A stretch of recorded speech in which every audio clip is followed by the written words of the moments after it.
এই যে বিছানা চাদরটা পাড়া দেখতে পাচ্ছেন, বালিশের কাভার সহ, সেটা আমার ভাবি নিজের হাতে করেছে। আসসালামু আলাইকুম, আশা করি আল্লাহর রহমতে সকলেই ভালো আছেন। আলহামদুলিল্লাহ আমিও ভালো আছি। আমার কিছুদিন আগে আমি একটা ভিডিও করেছিলাম, আমার ভাবি অসুস্থ ছিল, হসপিটালে ভর্তি ছিল, আপনাদের কাছে দোয়া চেয়েছিলাম। আপনাদের দোয়া, আল্লাহর রহমতে এখন আমার ভাবি সুস্থ। আবার কিছুদিনের ভিতরে সে ঢাকা আসবে চেক আপের জন্য।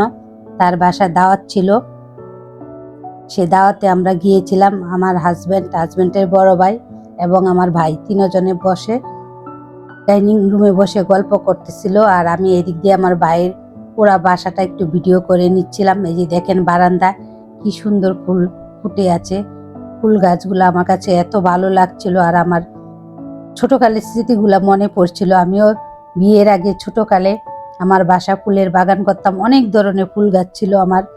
এখন আমার ভাই ভাবিও সেই কাজটাই এইভাবে এই বারান্দায় করেছে, দুই বারান্দায়।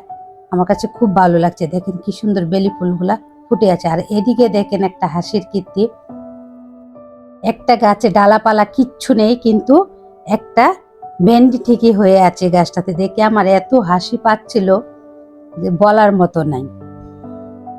সব ঘুরে ঘুরে ঘুরে ঘুরে আমি একটু ভিডিও করে নিলাম, বাসার একটু ভিডিও করলাম। পাশের বাসায় বিয়ে হচ্ছিল, সেখানে লাইটিং গুলো একটু হালকা বারান্দা থেকে একটু ভিডিও করে নিলাম। এদিকে আমার ভাবির রান্না বান্না প্রায় শেষ, সবাই খাওয়া দাওয়া শুরু করে দিয়েছে। আমার এই ভিডিও যদি আপনাদের কাছে ভালো লেগে থাকে তাহলে আমাকে লাইক কমেন্ট শেয়ার করবেন, আমার পাশে থাকবেন, আমার জন্য দোয়া করবেন। নতুন নতুন ভিডিও যাতে আপনাদের কাছে নিয়ে উপস্থিত হতে পারি, সেই জন্য আমাকে দোয়া করবেন। এই যে দেখুন সবাই খাওয়া দাওয়া ব্যস্ত। আজকের মতো এই পর্যন্তই। আল্লাহ হাফেজ।